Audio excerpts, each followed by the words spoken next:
This episode from the life of Sherlock Holmes will be transmitted to our men and women overseas by shortwave and through the worldwide facilities of the Armed Forces Radio Service. Petri Wine brings you Basil Rathbone and Nigel Bruce in the new adventures of Sherlock Holmes.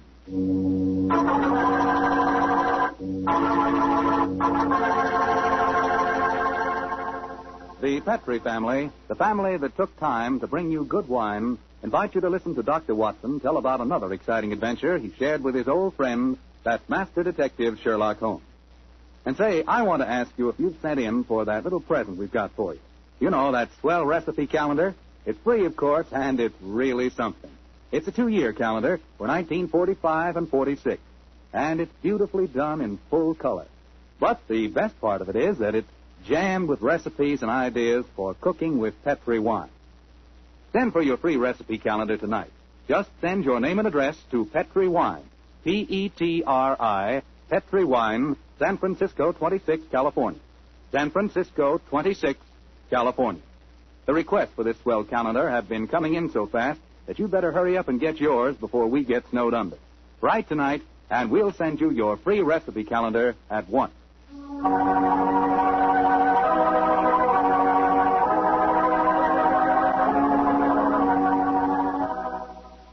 And now for our weekly visit with the good Dr. Watson. Let's see if he's waiting for us.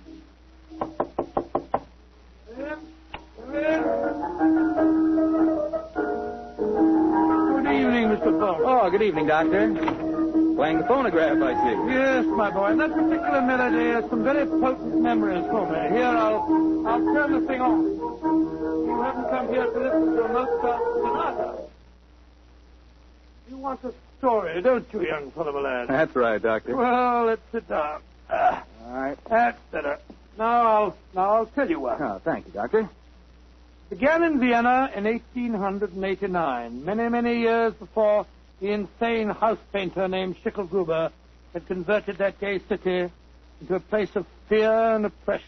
And what were you and Sherlock Holmes doing there, Doctor? Just taking a trip? Mr. Foreman, in those early days of our association, we didn't have the time or the money for just taking trips. No. We were in Vienna because Holmes had been engaged in certain highly important investigations. We were staying in a charming little pension inhabited by students and musicians. And on the night the story began, we'd finished dinner and had returned to our room. I was busy making some notes on the investigation we'd just concluded. And Holmes was scraping away at his beloved violin.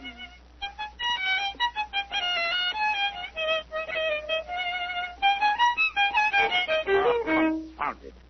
What's wrong? Why can't I get it? Oh, it sounds pretty to me. Pretty, really, old chap. I'm on a chair. A heavy-fingered one at that. Listen to this. Oh, sounds like a fiddler at an Irish wake. Oh, take it easy, Holmes. Take it easy. There's no need to fling the violin down like that. What's an old chap? Why, with all your other excellent qualities, are you not a pianist? What's the piano got to do with it? In this case, everything. There's a piano in this room, and if you could play it, the Mozart sonata I'm struggling with might have some meaning. Come in. Oh, good evening, Fräulein. Wish to see me? You are Herr Sherlock Holmes. That is my name. Then, I wish to see you. I'm Leo Uhlenstein. I live here in this pension. How do you do? This is my friend, Dr. Watson. How do you do, Herr Doctor? Glad to meet you, dear. Fräulein Uhlenstein, may I pay my tribute to the brilliance of your piano playing? You have the exact precision of phrasing that Mozart demands. How do you know of me? Both Dr. Watson and I were present at the command performance you gave at the Imperial Court a fortnight ago. Hey, curious, I knew I'd seen you somewhere before. My friend was just expressing the need of a pianist as you walked in, young lady. Perhaps I'm two of you... sorry. I do not play with amateurs. Amateurs? Well, really? I do not mean to be rude. It's just that my life is dedicated to my professional career. I quite understand, Fräulein. And now please tell me, what can I do to help you? I must presume you've come to see me in my professional capacity. Jawohl. That is correct, Herr Holmes. Though I realize to a great detective like you, my problem must seem quite trivial. I'm being blackmailed by a man in this pension. He is Sándor Árpádi, a Hungarian painter who lives in the studio upstairs. Sándor Árpádi. Yes, I think I've heard of him. Since 2 months now, ever since he know my secret, he's come to me for money, and Today he told me he must have 250 gulden, or he will go to the police. I have not that much money. Herr Holmes, please to tell me what I shall do. Just what hold does he have over you? My brother, Karl, he got into some trouble here, and the police were looking for him, but he ran away to München. As you say, Munich, and Sander our party knew of this. He was a friend of mine, so I thought. When this trouble came on my brother, I turned to Shandor for help. He smuggled Karl out of the country, and he turned on me for blackmail. He's a bad man. I wish he was dead. Most blackmailers are cowards at heart. I think Dr. Watson and I will call on the gentleman. By the way, does he have any written evidence of your brother's crime? Yeah, he has his address in Munich. I show Shandor a letter from him when he first go there, and he keep the letter. Will not give it back to me. And if he gave the police your brother's address, they'd arrest him, huh? They would, of course. Herr Holmes, will you please to tell me what I should do? I cannot go on this way. My music Now, is... Fräulein, calm yourself. I shall be most happy to help you, and if you will lead the way, we'll see how persuasive we can be with Shandor Apadi.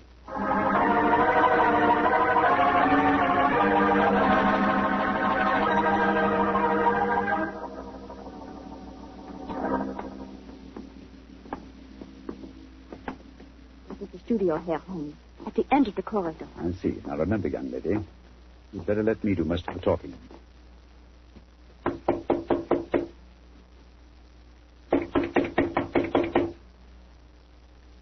He must be out. That's impossible. Ah, locked. I think, bearing in mind our pilot's profession, we'll take the liberty of opening his door. That doesn't look a very complicated lock to me. Oh, I think this skeleton key will do the trick.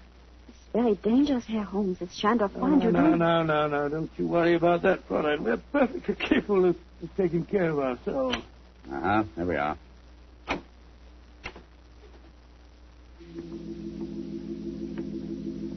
Close the door behind you, will you, Watson?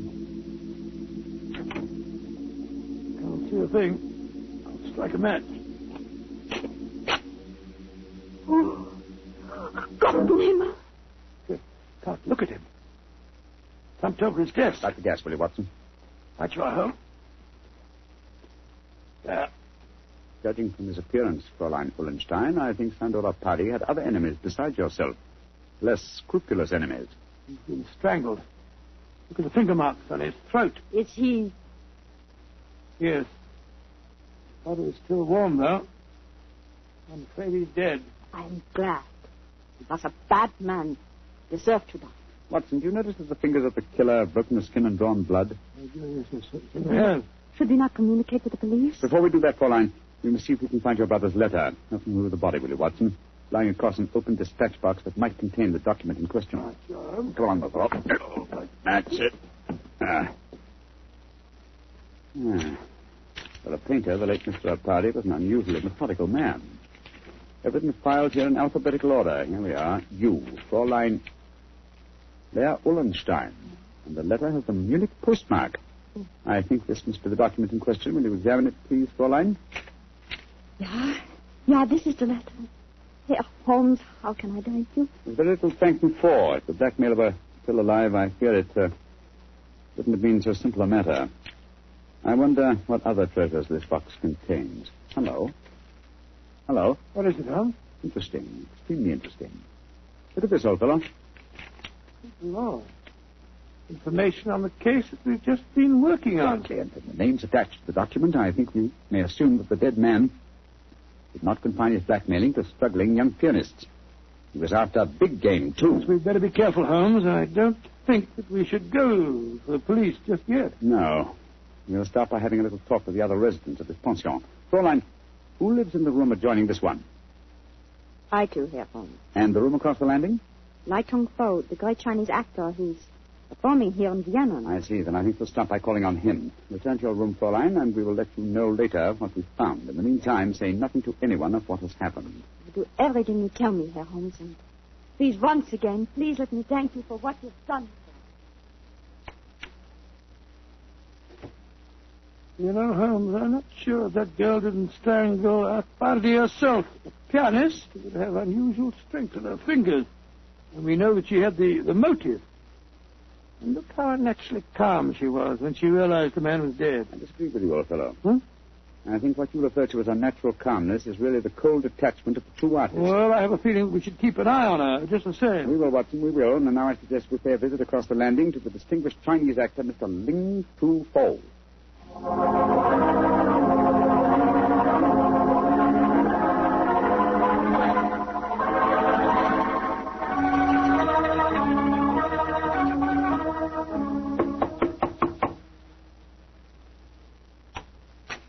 Yes, please. You wish to see me? If you could spare us a moment, sir. But of course, gentlemen. Please to come in. My name is Sherlock Holmes. This is my colleague, Dr. Watson. How do you do, sir? How do you do? I am greatly flattered to meet you. You are not here to see me in your professional capacity, I hope, Mr. Oh, Holmes? no, not exactly. I just wanted to ask you a few questions. Please, to ask me anything. Do you know Shandor Apadi, the painter who lives across the hall? I know him by sight. We nod to each other on the stairs. Nothing more. I see. Have you been in your room most of the evening, may I ask? But yes, I have been sitting here quietly for the past few hours, reading over the Analects of Confucius. May I ask, sir, whether you heard any unusual noises this evening? Sounds of a struggle or a cry from the direction of Sandor Apadi's room, for instance? I do not think so. Wait, yes. I think I did hear laced voices in there, and the sound of a cry. About how long ago was this? Oh, an hour ago, perhaps more. Is anything wrong? Has trouble come to Shandor? Shandor? I thought you said you had only a nodding acquaintance with the gentleman. Well, he is a well-known artist. It is only natural I should call him by his false name, Mr. Holmes, even though I do not know him. Has something happened to him? I'm afraid so, but I can't tell you any more about it at the moment. Thank you for your cooperation. We shall see you again, no doubt. Good evening, sir. Good evening, gentlemen. Good evening. That fellow wasn't telling us the truth, you know, Holmes. He seemed very shifty to me. Well, where are we going now? Downstairs to the porter's desk. There's only one entrance to this house, you'll remember. The porter may be able to tell us of any unusual comings and goings in the last hour or two. Come on, old chap, don't dawdle. There's a great deal of work ahead of us.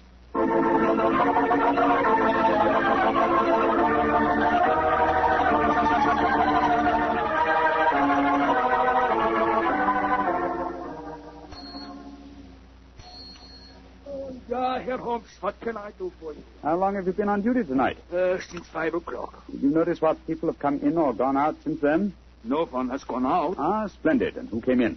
Fräulein Ullenstein came in just after 6, Oh, yes. and Herr Apadi, the painter, came in a few minutes later. That is all. Ah. Who lives in the other ground floor apartment besides Dr. Watson and myself? There are only 2 other apartments. In the one to the right of the corridor lives Madame Janssen. She's a Swedish lady, a sculptor. And in the other? Signora Violetti, the Italian opera singer. Oh, thank you. Thank you very much. I'm much obliged to you. I'm happy to be of service, Herr Holmes. Where are we off to now? Back to our rooms? Oh, we'll call on Madame Violetti if she's at home.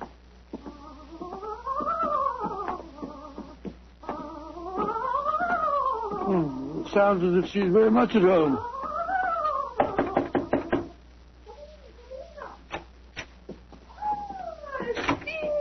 Sherlock Holmes, that is a friend have come to see me. Bravo! Bravissimo! I have so much wish to make your acquaintance. Sit down. No, I'm afraid we can only stay for a moment, madam. My friend wanted to ask you a few questions. Yes, Signora. I just want to know... I know your question. Oh. You play the violin. I have heard you. Yes. You want to know whether the great Valeria will allow you to accompany her in the magnificent soprano aria Allo So from Mozart's Il Flauto Magico. Violetti's answer to your question is si. Yes, madam. Excuse me, Signora, but if you don't mind... but that was not one of my questions. It was not. But I will sing it with you just the same. You flatter me, but at the moment there are other things on my mind. Signora Violetti, do you know Shandor Apadi? By his side. That is all. He makes eyes at me, but I no pay attention. I do not like on galley. You haven't seen him this evening? No. I've been alone, reviewing the score at La Traviata. Sempre yes.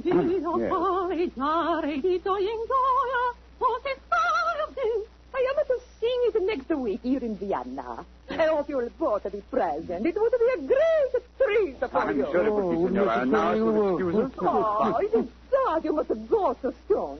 But come and see me again, and I will sing for you both before you leave Vienna. Great Scott, what a ghastly woman. She's not your murderess, I'm sure. And now I suppose we'll have to question this sculptress woman. And then we'll talk to everyone in the house. No, I think before we visit her, we'll examine the dead man's room a little more closely. That black tin dispatch box may hold the key to this mystery.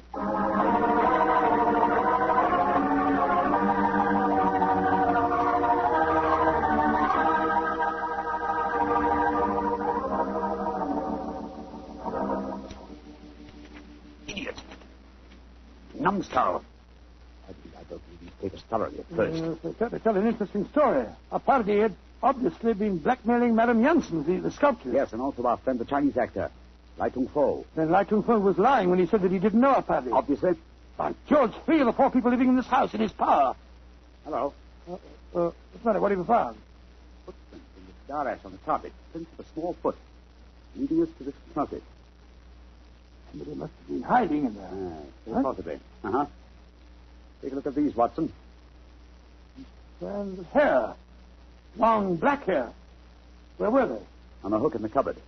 Someone bracing themselves back so as to be out of sight could easily leave such evidence. I've got it, Holmes. I've got it. The long black hair, the long nails that caused the peculiar marks on our party's throat, and the small footprints. It was a woman. Possibly, but which one? Fräulein Fullenstein and Signora Violetti both have blonde hair, remember? And it must be that sculptress woman. Not necessarily. Who else, not a woman, might have small feet, long nails, and long black hair? By Jove, the Chinese actress. Come on.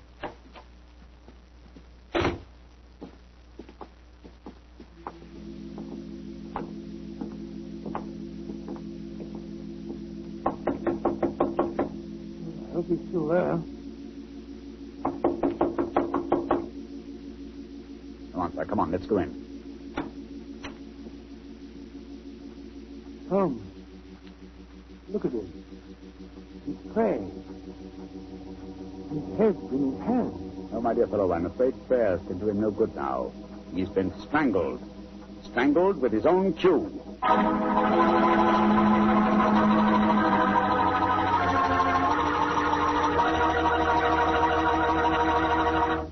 Dr. Watson's story will continue in just a second. So I'm going to take that second for a fast question. I know you've probably tasted port wine, but have you ever tasted Petri California port? Have you? Because if you haven't tried Petri port, well, you can just tell yourself right now you don't know how good a port can be. Petri port is rich, red, and hearty. But what you want to know is, how does it taste? The answer to that is short and sweet. The taste is terrific. And say, Petri California Muscatel is on the terrific side, too. Petri Muscatel has the flavor and fragrance of real, juicy Muscat grape. Both wines are perfect after dinner or any time you're sitting around talking with your friends. Try them. They're great. They've got to be, because they're Petri.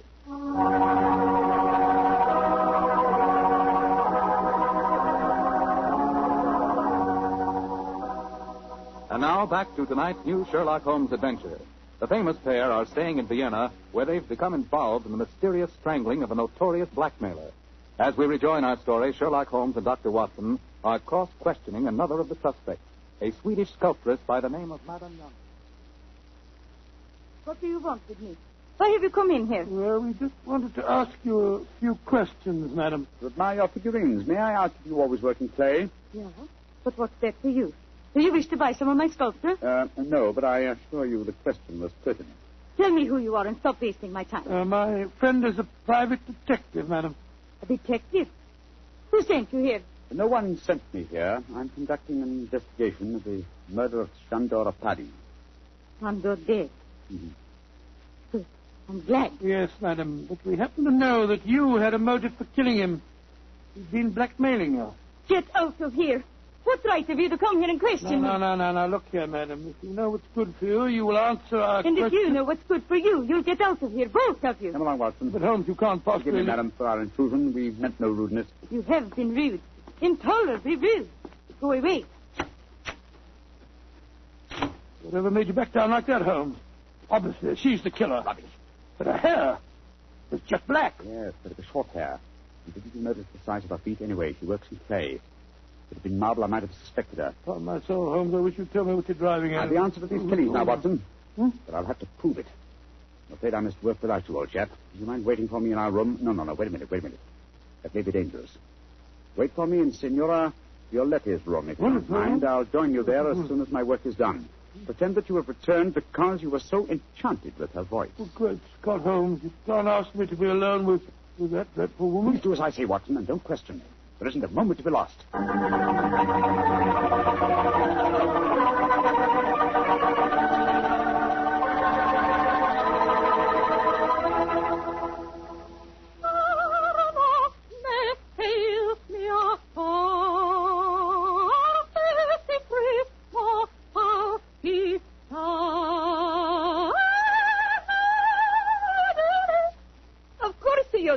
That aria, my dear doctor. No, madam, I'm afraid I don't. You've not heard of our great Giuseppe Verdi? Oh, yes, I heard him, of course, but I can't identify his work. That was from a Rigoletto, you silly man. Rigoletto? Come, tell me your favorite composer. I will sing something of it just for you. I will turn the gaslight down. That will be so much more romantic. Now, who is your favorite composer? Oh, I don't know if I have any favorite. What's his name? Wagner's very fine, you know. Wagner is a heavy like most German composers. But the Violatti can master him. Oh, Lord, here she goes again.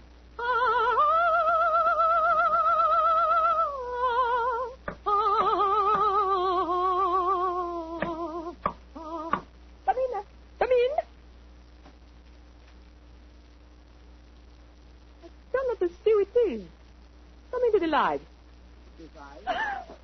Great heavens, Chinese actor. I am sorry to make commotion, but as we say in my country, those who return from grave speak with double knowledge. Oh, you devil! You devil!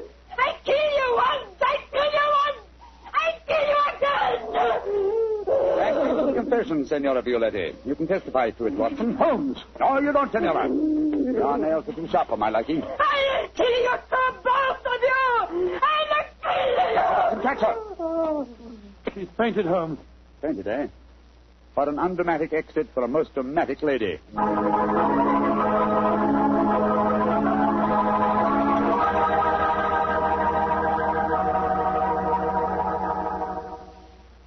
Well, Holmes, now that you've turned Signora Violetti over to the police, perhaps you tell me what made you certain that she was the murderer. It was obvious from the beginning that Apari was strangled by someone with long fingernails. When Lightung Fo was killed, it ruled him out.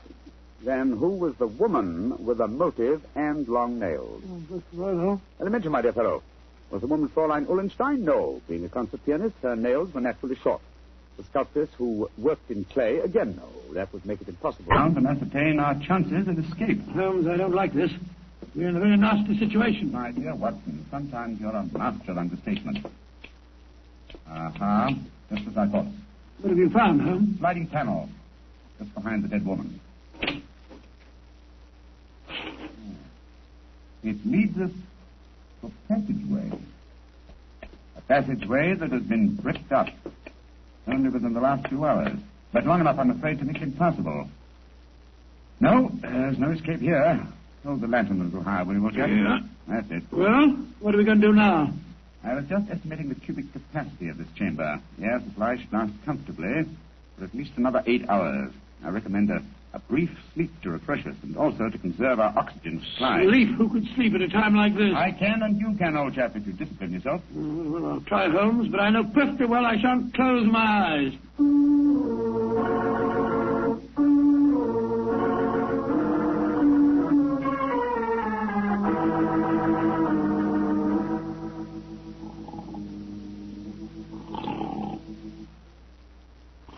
Wake up, Watson, wake up.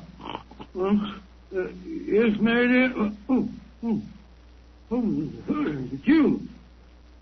Oh, we're still in this infernal trap. I'm afraid so, old chap. What time just after 7 in the morning. How long did you estimate our oxygen supply would last? Probably about another hour. Well, it's just possible that some worker will come from the laboratory early and let us out. I shouldn't count too much on that if I were you. Oh, I suppose not. I say, Holmes, I'm famished. Yes, I thought you would be, my dear chap, so I saved you this half of the bar of chocolate. I ate my own share just before you awakened. Oh, thanks, my dear fellow. Did you sleep too, Holmes? No, I didn't, Watson. I employed my time in conducting a minute examination of this chamber. I was trying to find some possible way of getting out. And you failed there? I'm afraid so. Holmes, this looks like the end, doesn't it? Well, if it is my time to die, I'm glad that we're together again. Although I blame myself entirely for letting you into the trap. Come now, my dear fellow. Don't take it as badly as that. But you admitted you're defeated, and there's no possible way out of this distance. I meant that there's no way out from the inside. So my plan worked. Good gracious me, what on earth? Lestrade, there you are. Mary! Mary, you dear little thing, you must have been frightened to death. Hello, John. Poor dear, you must have spent a miserable night. Well. Mr. Sherlock Holmes and Dr. Watson have been getting themselves in trouble again, eh? Sir, this is no time for your heavy-handed badinage. There's the body of a murdered woman inside that chamber. She was killed by Professor Moriarty. Professor Moriarty? It's too bad you didn't get my message sooner.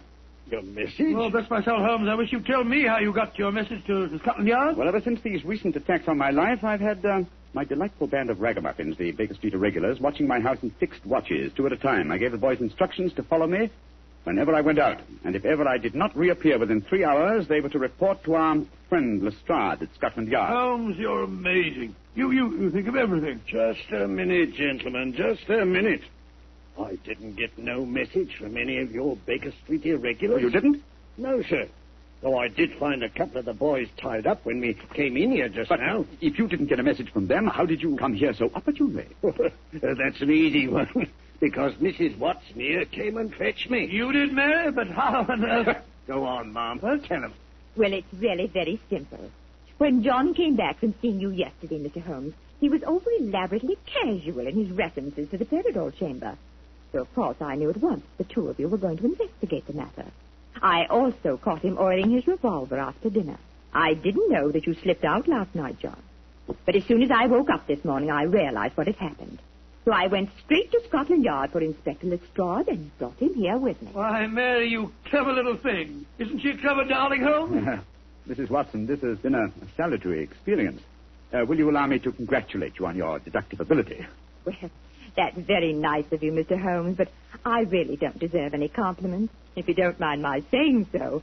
It was elementary, my dear Mr. Holmes. Elementary.